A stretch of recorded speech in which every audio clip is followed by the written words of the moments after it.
Ahlan wa sahlan. Hujambo mpenzi mtazamaji popote pale unapotegea taarifa za Darubini Wikendi, ikiwa ni siku ya Jumamosi tarehe 4 mtazamaji mwezi wa 7 mwaka 2020. Tuna mengi ambao tumekuandalia hii leo mtazamaji. Ni siku ya Jumamosi na huenda unajiuliza kwa nini Gladys anafanya taarifa hii leo. Mtazamaji, namshikia zamu mwenzangu Halid Abdullahi, mtakuwa mnakutana naye hivi karibuni. Na kando na taarifa za corona mtazamaji, tutakuwa tunakufahamisha kuhusiana na jinsi ambavyo mtu pale nyumbani anaweza kumudu hali ya kuwa na mawazo zaidi. Manake katika siku za hivi karibuni taifa linapokumbana na janga la COVID-19, tumeshuhudia visa viwili vitatu katika jamii ambavyo ni za kuhuzunisha. Mimi mtazamaji inafahamika kama Gladys Mungai. Kabla hatujagonga nanga zaidi, kwanza tuanze tu kwa kukupa vidokezo.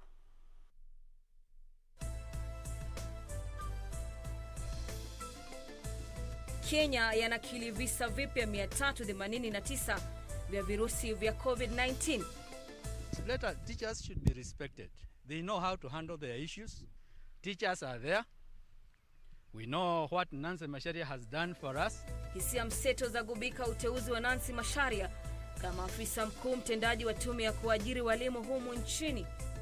Kunichapa, akanikapa, akanichapa, akachukua kisu, akandunga huko chini, akanitoa nguo moja moja, akandunga huko chini. Penye alindunga chini mimi nilipika nduru, watu wanaingia kwa ploti wanafukuzwa na mabradha zake. Na visa vya dhuluma za kinyumbani za kidhiri, mwanamke akidungwa kisu kwenye sehemu nyeti na mumewe.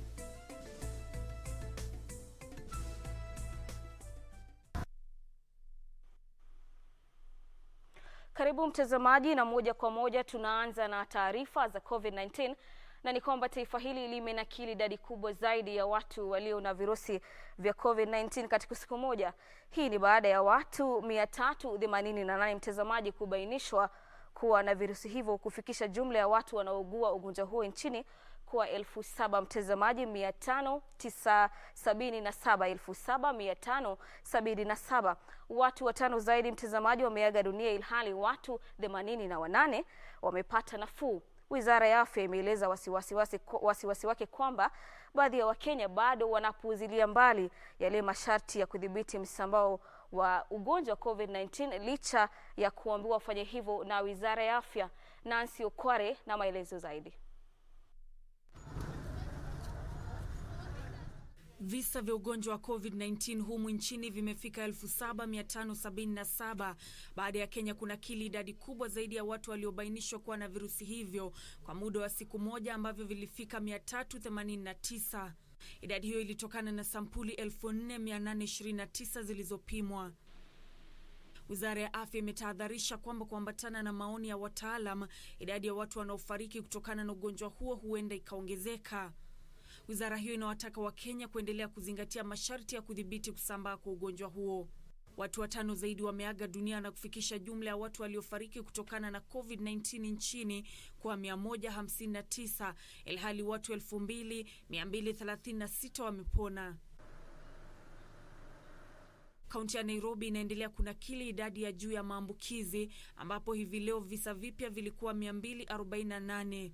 Maeneo yaliyoathirika zaidi katika kaunti ya Nairobi ni Dagoretti Kaskazini kwa visa 55, Kibra visa 40, Lang'ata 33, Ruaraka visa 17, Westlands visa 14, ilhali maeneo ya Embakasi Mashariki na Makadara yalinakili visa 13 kila moja.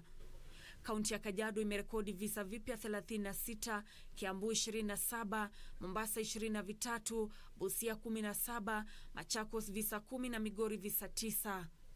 Kaunti ya Kitui ilinakili visa 6, Makueni na Uasin Gishu vitatu kila kaunti, na kaunti za Nakuru na Kilifi visa 2 kila kaunti. Nancy Okware, Darubini ya Channel 1. Mtazamaji, tukiangazia taarifa ambayo nimekudokezea hapo awali, ni kwamba katibu wa ugatuzi Charles Sunkuli ametoa wito kwa wazazi na walezi kuwalinda wasichana wa shule dhidi ya ukeketaji na ndoa za mapema, wakati huu ambapo taifa linapambana na virusi vya COVID-19. Wito huu mtazamaji umetolewa huku familia moja katika eneo la Mwingi ikitaka haki baada ya mwanao wao kutendewa haki ama kutendewa unyama mtazamaji, manake kasisi mmoja katika eneo hilo amemfanya kuwa mtumwa wa ngono katika muda wa miezi 6.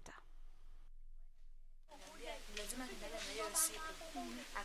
Akanilazimisha as in can night na hiyo day. The following day akaniambia atanipeleka kwa mama mwingine. Hizo huko side za Machina. Akanipeleka, anaitwa Mama Ndama. Alinipeleka huko kwa Mama Ndama, nikakaa hapo. Akawaelezea. Akamwambia kwamba huyo msichana anataka akae hapo, atamkuja mpeleke shule, lakini ilikuanga uongo. Kilomita 3 kutoka mjini Mwingi ni familia hii. Mwanamke huyu anasikitishwa na hali ya mwanawe, msichana wa umri wa miaka 14, anayedaiwa kutekwa na kasisi mmoja kama mtumwa wa ngono kwa miezi 6. Tulikuwa tumemjoin na miango yangu. Alianza kanisa na nikaanza kumjoin, akaanza kulemelea mtoto yangu, akimwambia anamuombea. La ajabu ni kwamba mamake muadhiriwa hawezi kulala katika nyumba yake kwa sababu kasisi huyo anamtishia pamoja na familia yake. Ni wasichana wengi amenaweka mimba, hata saa hii kuna wengine wako hapa ndani. Na tujui ni nini anapea maaskari akipata anatoka tu. Ananinyemelea wazazi wale hawana nguvu.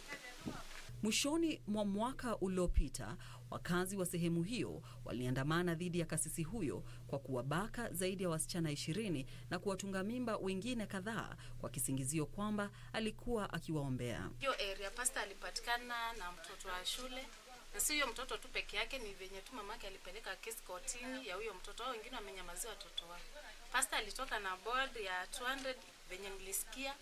Sasa shida ni tangu lini kesi ya defilement, mtoto kufichwa, hizo siku zote from January, siku yenye alipotea January 6, alipatikana June 3rd. Pastor alipelekwa kotini na akatoka na bodi ya 200.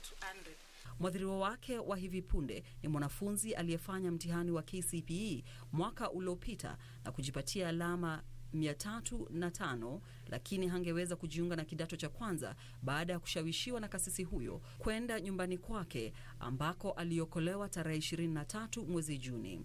Kisa hicho kiliripotiwa kwa maafisa wa usalama. Kasisi huyo alikamatwa lakini akaachiliwa huru siku 2 baadaye. Kisa hicho kimetokea huku katibu wa ugatuzi Charles Sunkuli akitoa wito kwa jamii za wafugaji kuwalinda wasichana wao dhidi ya kukeketwa ili waendelee na masomo wakati shule zitakapofunguliwa. Jamii hizi na wazazi, ningependa kuwahimiza kwamba tujaribu kuwalinda wasichana wetu kutokana na ndoa ya mapema na ukeketaji na pia mimba ya mapema.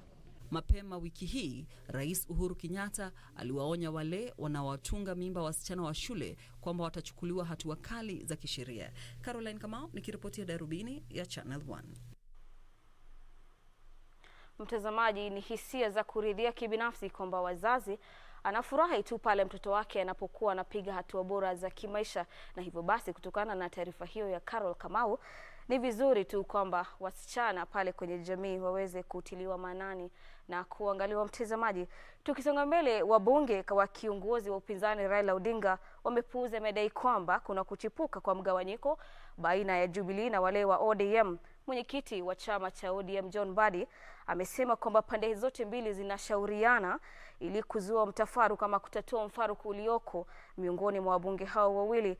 Kumbuka mtazamaji kwamba kumekuwa na tofauti katika kuwatoa wabunge ambao watachukua nyadhifa ambazo ziliachwa wazi baada ya wabunge ambao waliaminika kwamba ni wafuasi wa naibu wa Rais William Ruto kufurusha kwenye kamati za bunge.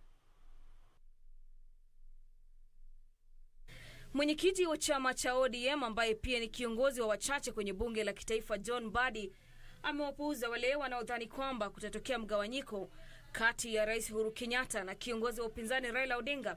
Hii ni baada ya chama cha ODM kutofautiana na kile tawala cha Jubilee kuhusiana na ugavi wa nyadhifa za kamati za bunge. Reports that we had differences between minority and majority side. Basically between the leader of majority Amos Kimunya and myself as the leader of minority. What happened yesterday is that we were to approve changes in various committees. However, when we looked at the list of the Jubilee side, because we have an agenda, we have the BBI agenda ahead of us. And the BBI agenda requires people who are committed to this process. No one should read too much about this. There's nothing like Raila team, Uhuru team have disagreed. It was not disagreement at that level. Akiongea katika eneo bunge lake, Mbadi alidumisha kwamba uhusiano kati ya pande hizo mbili ungali dhabiti na kwamba pande zote mbili zinashauriana ili kutatua mzozo kuhusu uongozi bungeni. Juma lililopita kiongozi wa wengi Amos Kemunya na yule wachache Don Badi walikosa kuelewana kuhusu jinsi ya kugawa nyadhifa hizo, hali iliyosababisha upande wa wachache kutishia kupinga orodha hiyo ikiwasilishwa bungeni. And I'm happy that the leader of majority, also after we had engaged with our leaders, agreed to withdraw. So next week we are going to make sure that we put people in these two committees who are going to support the BBI agenda. Kulingana na Mbadi, kamati mbili zinazozua ubishi zaidi ni kamati ya haki na masuala ya sheria na ile ya bajeti na ugavi wa fedha, ambazo ni muhimu kwa ufanisi wa mradi wa maridhiano. These two committees, we want to make sure that the membership of those committees is composed of members who are going to actually support the chairmanship of those our MPs we have designated for those positions. And these two committees are going to be very crucial in the processing of BBI legislations to come to Bunge. If they sabotage it at the committee stage, we may not have an opportunity at the plenary to discuss this agenda. And so I made it very clear to my colleague, my counterpart, the other side, and I told him that I want a lot of changes. We must change people like Sholei, people like Murugara. These are people who cannot support this agenda. Nyadhifa za kamati za bunge zilizowachwa wazi baada ya kubanduliwa kwa wale waliochukuliwa kwa wafuasi wa naibu wa rais William Ruto zinaendelea kujazwa na wabunge wanaunga mkono mapatano kati ya Rais Uhuru Kenyatta na Raila. Wakati huo baadhi ya wasomi kutoka kaunti ya Vihiga wamepuuza juhudi zinazoendelea za kuhakikisha umoja wa jamii ya Waluya ambazo zinaongozwa na waziri wa ugatuzi Eugene Wamalwa na gavana wa kaunti ya Kakamega Wycliffe Oparanya. The fact is sisi tumeanza mkakati wa kupanga Western. Hatutaki kuachia tu Oparanya na sijui na nani wanapita huku juu kidogo wanakuja hapa wanaenda. Hiyo level pia ni legitimate. Hiyo level ya viongozi wa kisiasa pale juu, hiyo ni legitimate. Kupanga kwao ni legitimate, lakini haiwezi kuwa kupanga kwa mashinani vile sisi tunaanza hapa Vihiga, na haitakuwa Vihiga peke yake. Niwaeleze wanaonisikiza inasema nini, badala ya kutegemea viongozi watuambie, hasa viongozi wa kisiasa ambao mara nyingi wanatupotosha. Sitaki niambiwe kwamba inasema hivi fuata. Kwa vile kwa sasa tumedanganywa, tumeambiwa kimakosa kwamba BBI inahusu makamu wa waziri mkuu na rais. Na nafahamu mimi mwenyewe nilitoa maoni hayakuwa kuhusu hizo vitu viwili. Kundi hilo limedai kwamba hatua ya viongozi hao wawili ya kupigia debe miradi ya maridhiano katika eneo la magharibi si halali, na kwamba viongozi hao wawili wanataka kutimiza azma zao za kisiasa. Na katika kaunti ya Kirinyaga, gavana Ann Mombi alilazimika kuondoa kamati ya wanachama 7 ya kuleta maridhiano iliyoteuliwa jana katika juhudi za kuleta upatanisho kati ya serikali ya kaunti na bunge la kaunti hiyo. Uamuzi huo uligonga mwamba baada ya wanachama wa bunge la kaunti hiyo kukataa kundi hilo, wakisema kwamba hawakushauriwa kabla ya kubuniwa kwake. Tofauti kati ya Waiguru na bunge la kaunti hiyo iliongezeka kufuatia hatua ya kumng'oa Waiguru mamlakani mwezi uliopita, ambayo haikufaulu. Kwenye taarifa, Waiguru alisema orodha hiyo imeondolewa ili kutoa fursa ya mashauriano zaidi. Tukisonga mbele, mtazamaji, mwanamke mwenye umri wa miaka 24 kutoka kijiji cha Kiang'ombe katika kaunti ya Kiambu anauguza majeraha mabaya baada ya kushambuliwa kwa kisu kwenye sehemu nyeti na mumewe. Kulingana na mwanamke huyo, mama wa watoto wawili, ambaye kwa sasa anataka haki itendeke kutokana na unyama aliofanyiwa, mwanamume huyo alimshambulia baada ya ugomvi kuhusu alikotoa pesa za kununua chakula cha watoto. Polisi wanamsaka mwanamume huyo. Wasiwasi unaendelea kusheheni kuhusu ongezeko la dhuluma za kijinsia nchini wakati huu wa mtandavu wa COVID-19. Katika kijiji cha Kiang'ombe huko Thika, kaunti ya Kiambu, mwanamke wa miaka 24 anauguza majeraha baada ya mumewe mwenye umri wa miaka 45 kumdunga kisu kwenye sehemu yake ya siri. Mama huyo wa watoto wawili sasa anasema shambulizi hilo limefanya kuwa vigumu kwake kushughulikia watoto wake, kwani hawezi hata kutembea. Akisimulia masaibu yake, Priska Ndotu anasema tukio hilo si la kwanza, kwani miezi 3 iliyopita alitoroka nyumbani baada ya mumewe kujaribu kumnyonga. Baadaye mwanaume huyo alimshawishi arudi nyumbani waendelee na maisha na alikubali ombi lake. Siku ya tukio hilo, Maluke Mwangangi alifika nyumbani na kupata familia yake ikila chakula cha jioni. Akaanza kunichapa, akanikapa, akanichapa, akachukua kisu, akandunga huko chini, akanitoa nguo moja moja, akandunga huko chini. Penye alindunga chini mimi nilipika nduru, watu wanaingia kwa ploti, wanafukuzwa na mabradha zake. Wanaingia wakavuruta. Akionekana mwenye ghadhabu, Ndoto alisema mumewe alianza kutaka kujua alikotoa pesa za kununua chakula walichokuwa wakila, na ndipo ugomvi ulianza na kumwacha na majeraha mabaya kwenye sehemu yake ya siri. Hata nimenunua unga, akaniuliza nimetoa pesa wapi. Kamwambia mimi nimetoa pesa, nimeenda nikafanya kazi nikapata 300, nikakuja nikambaia watoto. Kukuja kununua kubaia watoto chakula, mzee akachapa, akaanza kuchama nimetoka kulala na wanaume. Akanifungia nyumba na akachukua kisu. Alivunja damu nyingi na kuzimia kabla ya kuokolewa na majirani ambao walimkimbiza hospitalini. Watu wakakuja wakaniokoa. Mimi hata nikipelekwa sikuwa najijua. Nilikuwa nimekufa na nikaacha watoto wangu. Ndoto anasema maisha yake yamebadilika ghafla, kwani anategemea familia na marafiki kwa usaidizi na kulazimika kutumia nepi kila siku, akisubiri ushauri zaidi wa kimatibabu katika hospitali ya Thika Level 5. Mimi nataka haki yangu na ya watoto yangu. Njoo watoto wangu ni wadogo. Niende nikae kwetu na mama yangu na niachane na maisha yake, nikae peke yangu na watoto wangu. Tunajuana na yeye kwa church. Hata huyo mzee ni wa church. Sasa hata vile ikafika kiwango hiyo, hatunjui ni nini. Jackie Wambiru, Darubini ya Channel 1. Mtazamaji, katika shughuli na katika wakati ambapo taifa linapigana na janga la COVID-19, ukizumbwa na mawazo, usitende unyama bali pia tafuta ushauri wa wanaotoa nasaha katika jamii. Tukisonga mbele mtazamaji, serikali za kaunti zimeimarisha juhudi za kukabiliana na kusambaa kwa virusi vya corona, huku zikipanua uwezo wao wa kushughulikia watu ambao wamethibitishwa kuambukizwa virusi hivyo. Katika kaunti nyingi, serikali zinaelekeza pesa katika ununuzi na usambazaji wa maji mijini ili kuimarisha usafi na kutoa msaada wa vyakula katika jamii ambazo zimeathiriwa na janga hilo.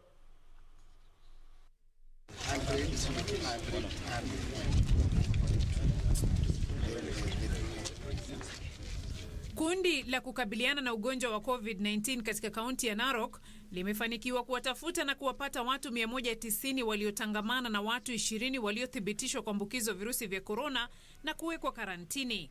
Gavana wa kaunti hiyo Samuel Ole Tunai, aliyekagua ujenzi wa wadi ya vitanda 300 ya kuwatenga watu walioambukizwa virusi hivyo katika hospitali ya kaunti ndogo ya Ololunga, alisema visa 20 vipya vya maambukizi ni raia wa kigeni wanaofanya kazi katika kampuni moja ya ng'ambo, akiongeza kusema kwamba wafanyakazi wengine 300 wanaofanya kazi katika kampuni hiyo wamepimwa. Tunai alisema kaunti yake iko macho na tayari kukabiliana na kisa chochote kipya cha maambukizi ya COVID-19. As the curve continues to tick upward, we must all take responsibility, as no one is safe until everyone is safe. We must therefore observe hygiene and the safety measures put in place, as control of the virus is largely based on individual discipline. It is feared that the number of COVID-19 cases may rise in the coming days if citizens do not observe the guidelines put in place. Wakati huo kamati ya hazina ya kukabiliana na ugonjwa wa COVID-19 katika kaunti ya Samburu imesema itahakikisha kuwepo kwa maji ya kutosha katika vituo vyote vya miji ya kaunti hiyo kupitia uchimbaji visima na kusambaza maji kwa malori katika juhudi zake za kukabiliana na ugonjwa wa COVID-19. Kaimu katibu wa kaunti hiyo Bosco Ole Samburu amesema pesa zilizotengwa na bunge la kaunti hiyo kwa janga la COVID-19 tayari zimetolewa. Pesa zingine za hazina hiyo zitatumiwa kufadhili mipango mingine kama vile ugavi wa chakula kwa makundi yaliyoathiriwa zaidi. We are prepared for this hazard. We have ensured that there's a lot of personnel, particularly from health sector. We're also involving our administrators, our chiefs, to ensure that they disseminate the same information. They do the monitoring in the villages, so at least we have information in every village to ensure that all people are safe.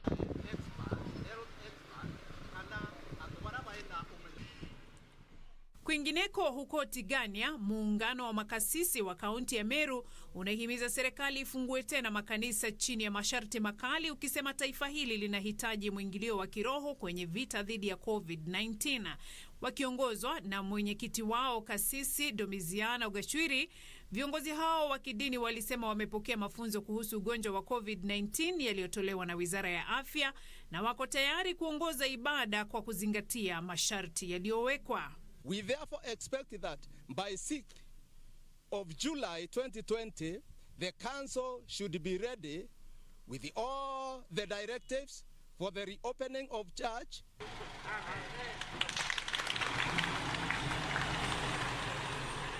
Wakati huo huo, gavana wa kaunti ya Kericho Paul Chepkonyi ametoa mchango wa lita 2700 za dawa za majosho ya mifugo ambazo zitagawiwa majosho 135 ya ng'ombe ili kuwasitiri wafugaji ambao wameathiriwa kiuchumi na janga la COVID-19.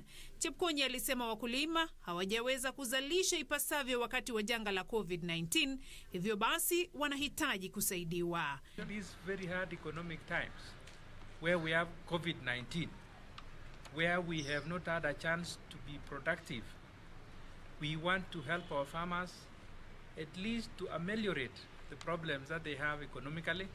Beatrice Getonyeng'etich, Darubini ya Channel 1. Tukisalia hapo hapo mtazamaji, janga la corona lililoenea kote duniani limekuwa na athari kubwa kwa watu wengi, hususan wale ambao tayari wana changamoto za kiafya. Kwa baadhi ya wagonjwa wa saratani upo uwezekano wa hali zao kuzorota kutokana na maambukizi, kwani kinga yao ya mwili inaweza kudunishwa na ugonjwa huo, hasa wale wanaoendelea kupokea matibabu ya mionzi. Tazama taarifa ya uhamasisho kuhusiana na virusi vya corona. Ile tungetaka kuwahimiza wagonjwa wa saratani ni kwamba kwa kawaida waepuke kutangamana, waepuke kualika wageni wengi sana kwao nyumbani. Lishe yao iwe kama wanavyo inaambatana na maagizo ya wale nutritionist, because ile lishe tunatumia saa tukiwa na saratani ni muhimu sana juu ya kuongeza nguvu mwilini mwetu, kuongeza kinga na to build the body. Ya tatu, usafi wa hali ya juu. Kwa kawaida matibabu ya saratani inachukua muda mrefu, na ile sana sana tunatumia inaitwa, kuna kitu tunaita matibabu tunaita chemotherapy na ingine radiotherapy.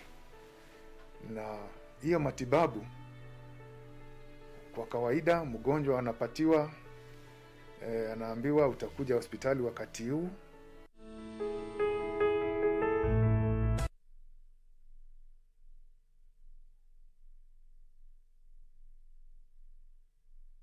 Mtazamaji, kufuatia taarifa hiyo ya uhamasisho kuhusiana na jinsi ambavyo unaweza kukabiliana ama kujikinga zaidi kutokana na virusi vya COVID-19, tunapunga unyunyu. Tukirejea ni taarifa zaidi. Usiondoke, manake taarifa zaidi na bomba tena zinakusubiria. Tegea.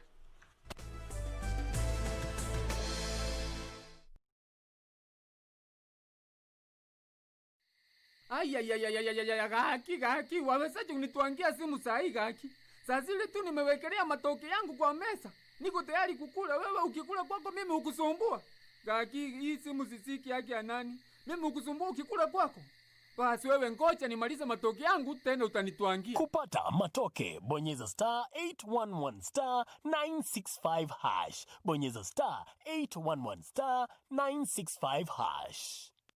This weekend on KBC Channel 1. It's interesting that homeschooling is now a byword, but I have homeschooled for a number of years, and I am an educationist. We decided we will homeschool. When we start a family and get children, we said this is something we'd like to do. And that's what we did. Even that curriculum matters. What you're teaching the children matters because it's forming their worldview, how you're approaching the lessons. I am grateful that our society and God has provided opportunities for those who want to pursue things like homeschooling to do it. Found reading to be a very critical way to grow the language of our kids, and it's about giving them the tools for learning. People who choose to read their Bible daily, they become wiser and they become stronger than the people who don't read their Bibles. So when you choose hard, difficult things, you become a natural leader. He brings us to church to introduce to us another higher level of relationship that is called a faith relationship. You are also a solution to somebody else's problem. You cannot be the only problem all the time.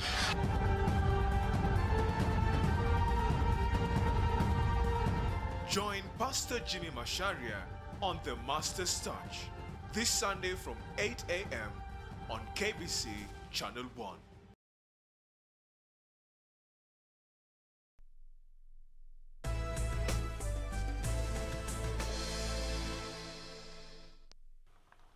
Karibu tena mtazamaji, na iwapo ndio mwanzo unajiunga nasi, unatazama taarifa za Darubini Wikendi. Tukisonga mbele, hatua ya tume ya kuajiri walimu nchini TSC kumuongezea muda wa kuhudumu afisa mkuu wake Nancy Macharia inaendelea kuzua hisia mseto, huku chama cha mawakili na vuguvugu lingine zikipinga awamu ya pili ya kuhudumu kwa afisa huyo, zikizitaja kwa hatua hiyo kama kinyume cha katiba. Wadau wengine kama vile chama cha walimu nchini NAT na kile cha walimu wa taasisi za elimu kwa watu wanaoishi na ulemavu wameunga mkono nyongeza ya muda wa kuhudumu kwa afisa huyo anayefahamika kama Nancy Macharia, na kushtumu kile walichokitaja kwa kuingiliwa kwa shughuli zake za tume hiyo. Safina Chingouma ana kina cha taarifa hiyo. Muda wa kuhudumu wa afisa mkuu wa tume ya TSC Nancy Macharia ulikamilika hivi majuzi, na tume hiyo moja kwa moja ikimuongeza kipindi kingine cha kuhudumu.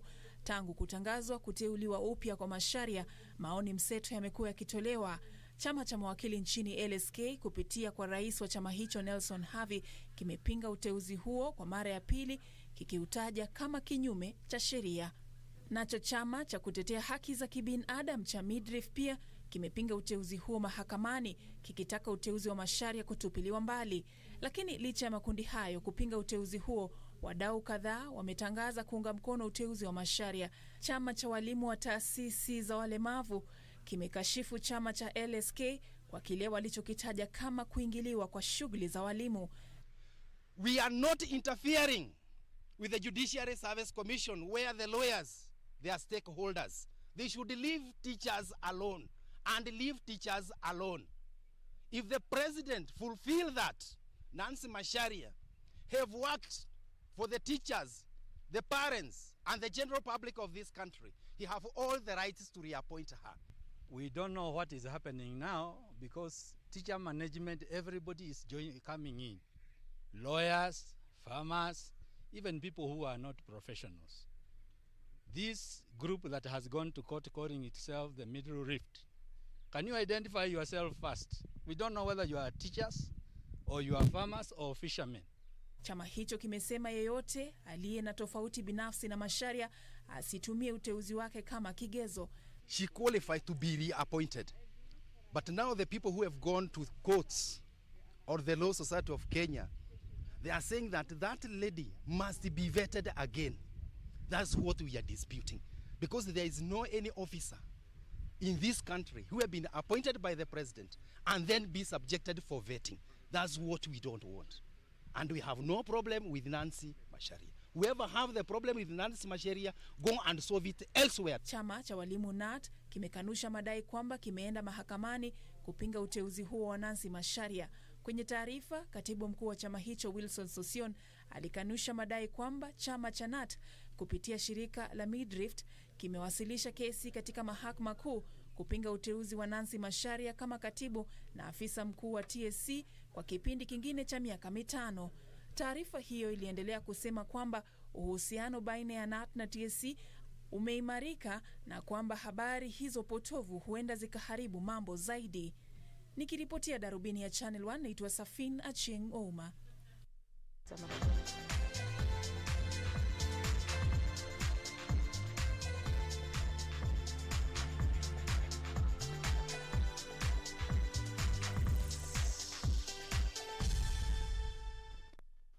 Karibu tena mtazamaji, na michezoni, chama cha riadha nchini Athletics Kenya yani AK kimependekeza kuwepo kwa ushirikiano kati ya serikali za magatuzi na chama hicho ili kuboresha vifaa vya michezo vitakavyosaidia katika ugunduaji na ukuzaji wa talanta za riadha, hususan katika magatuzi eneo la kaskazini mashariki mwa nchi.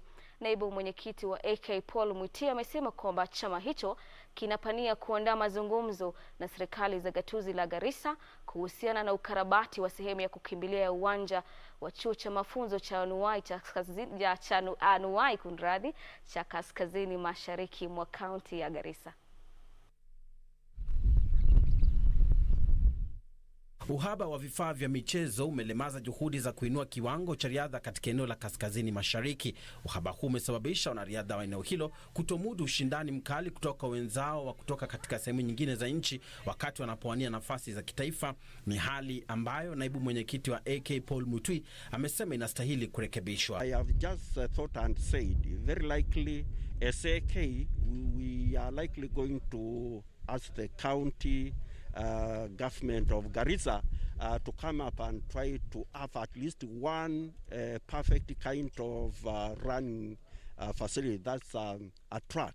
And this one at the Polytechnic, seeing it because we have gone round, we have seen that it requires just a little bit. It requires putting a little bit of money to just scrape the grass that is, and then bring a roller, water it, and then it becomes okay. But because the way it is right now, it cannot be used. So we are going to team up together with the AK regional office here, at the headquarters, and try to find out from the local government where this can be done.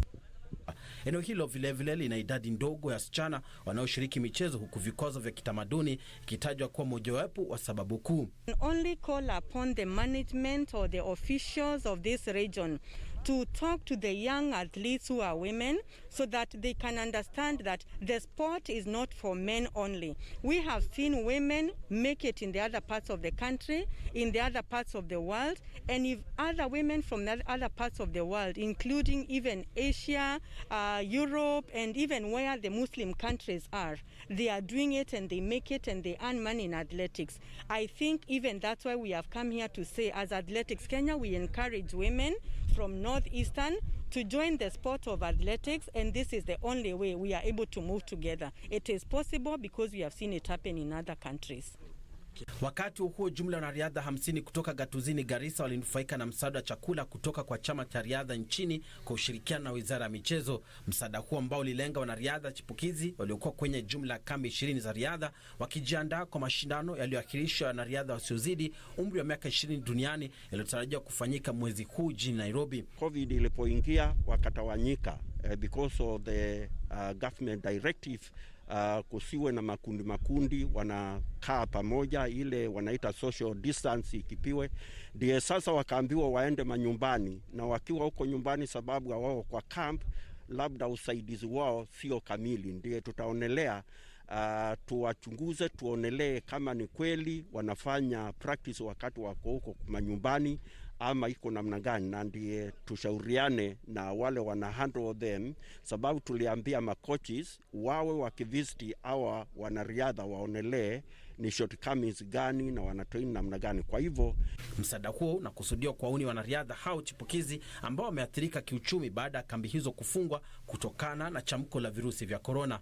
Tarehe mpya mashindano hayo ya dunia haijatangazwa, na AK imedokeza kuwa huenda ikiongeza idadi watakaonufaika na msaada huo katika zoezi lijalo. Mbana Dokumu, Darubini Michezo.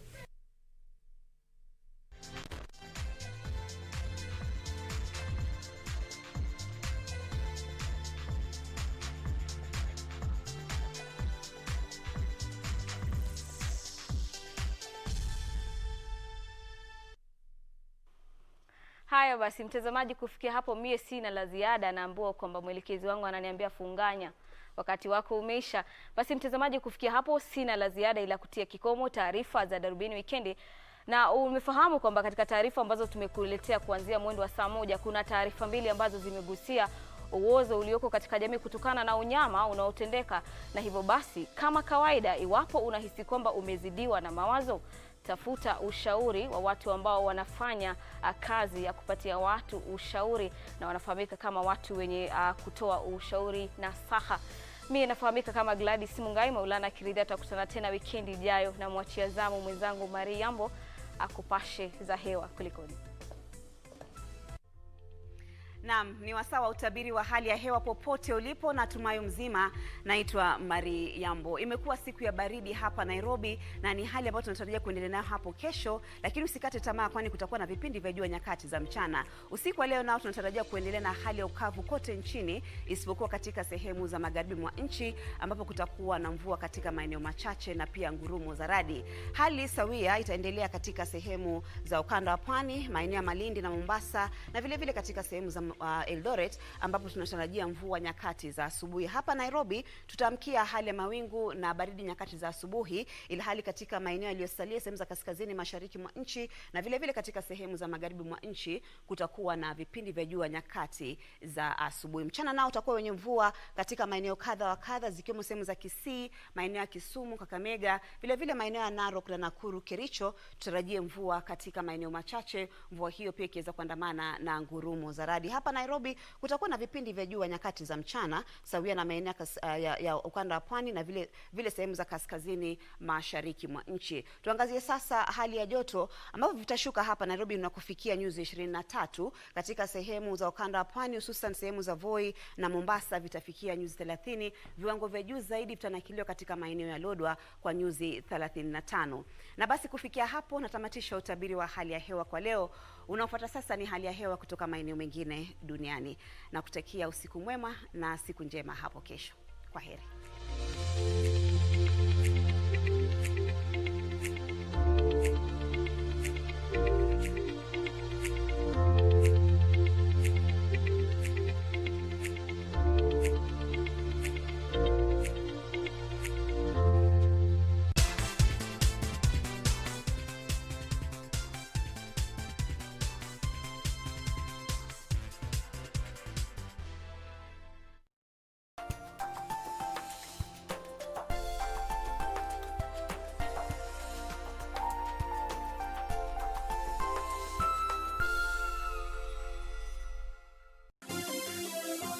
Vera Beauty College.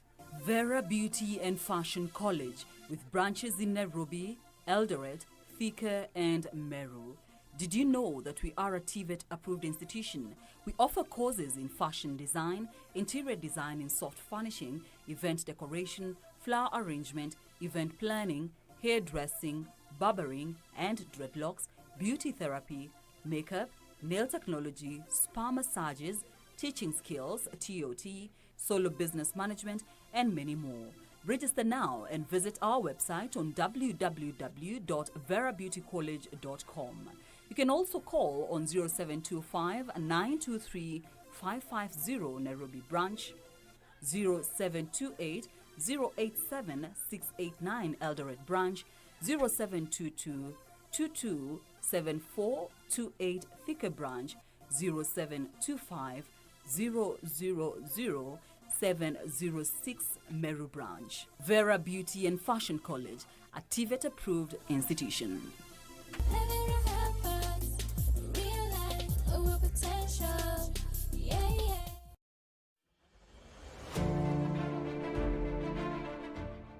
Yeyote aliye na kinga hafifu mwilini yuko katika hatari ya kuambukizwa COVID-19.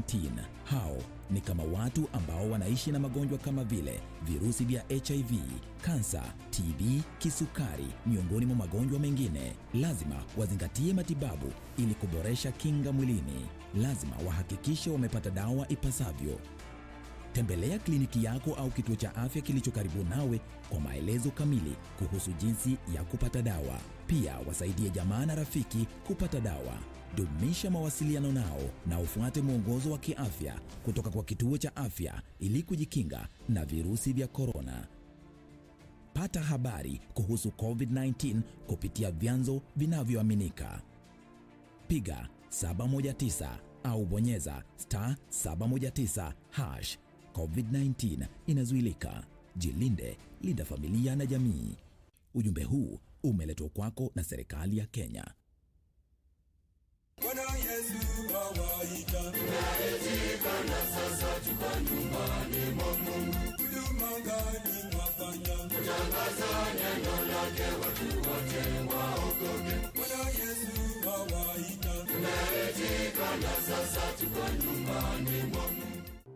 Wiki hii kwenye mkulima. Okay, aina hii mpunga unaweza kukosa